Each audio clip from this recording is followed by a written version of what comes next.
मृत्यु।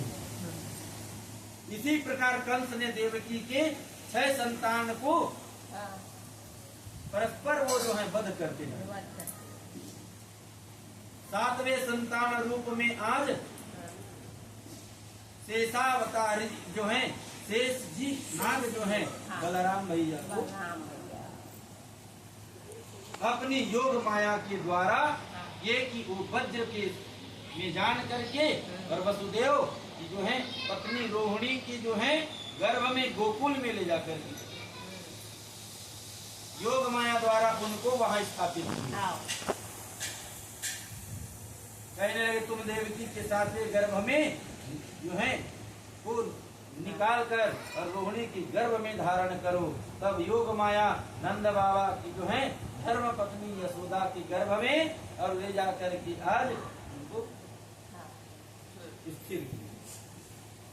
प्रभु की आज्ञा पाकर की योग्य माया देवकी माँ की गर्भ जो है रोहिणी के उदर में आकर की वो स्थित हो। इधर मथुरा में समाचार फैल गया महाराज कि देवकी का 7वां गर्भ पात हो गया। प्रभु लीला विचित्र है,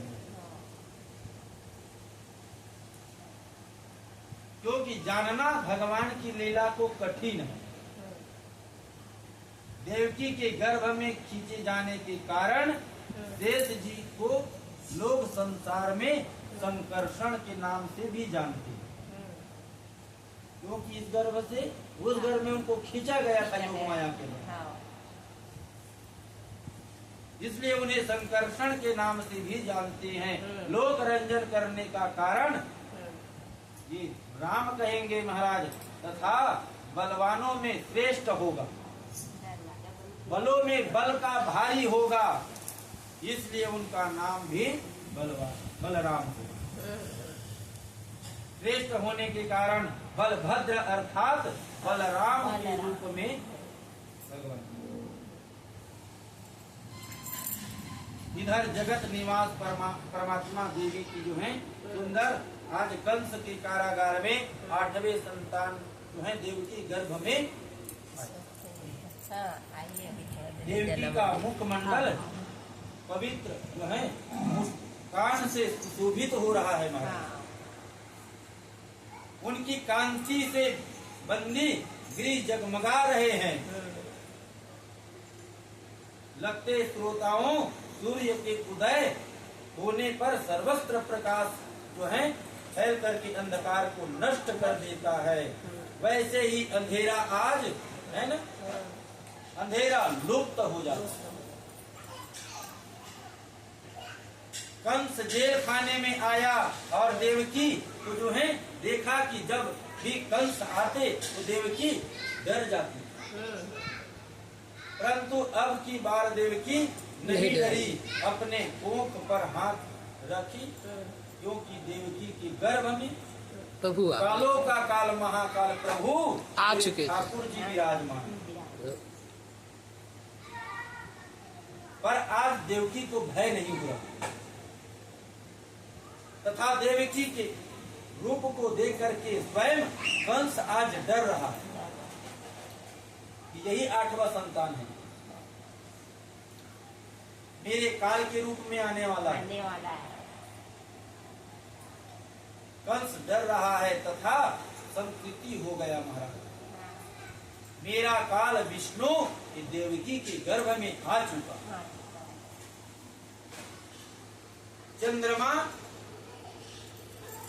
रोहिणी नक्षत्र में आया और जो है कहने लगा, शीतल मंद सुगंध बहने लगी और स्वर्ण में दुंदुभिया बजने लगी महाराज। और इस समय आज प्रभु भादो मास कृष्ण पक्ष अष्टमी तिथि को मध्य रात्रि समय दिन बुधवार को नारायण चतुर रूप में जेल खाने में प्रकट हुए। बोलो कृष्ण भगवान की जय। भगवान अभी जेल में प्रकट हुए चतुर रूप में। अब जन्म भी लीन महाराज प्रकट। भगवान ने वसुदेव और देवकी को अपना पहले चतुर रूप को दिखाया, ताकि माता को विश्वास हो जाए हो जाए। कि भगवान आए। तथा मन में डर उनका भाग जाए। कहीं अचानक भयानक कहीं चतुर रूप में चला जाऊंगा, हाँ। है ना, तो माता भी डर जाएगी।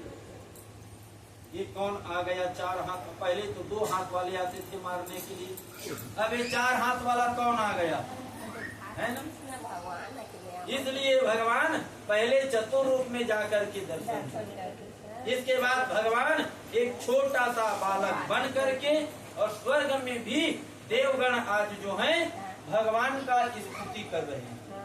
सूक्ष्म रूप धारण किया और माँ देवकी के गर्भ में जा करके स्थित। आज देवता भी भगवान की स्तुति कर रहे हैं।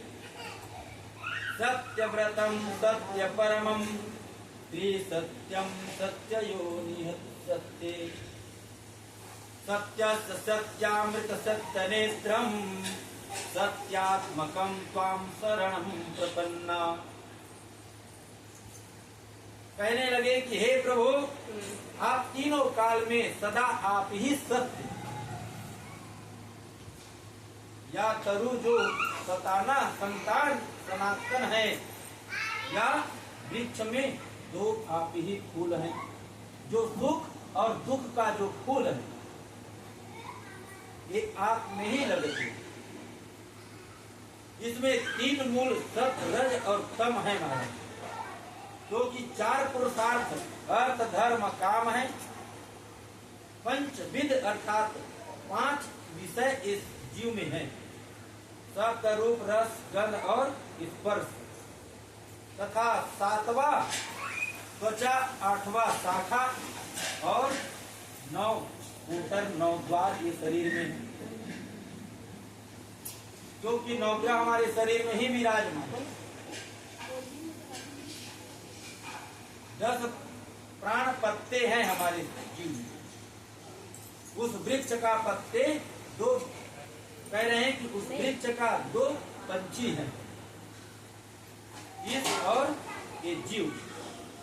ये ईश हैं और ये जीव रूपी पंछी उसमें बैठे हुए हैं। इस प्रकार से देवताओं ने स्तुति की कि राम अवतार में जब भगवान छोटा सा बालक बना तब बहुत रोया, परंतु कृष्ण अवतार में एक शब्द भी नहीं रोए।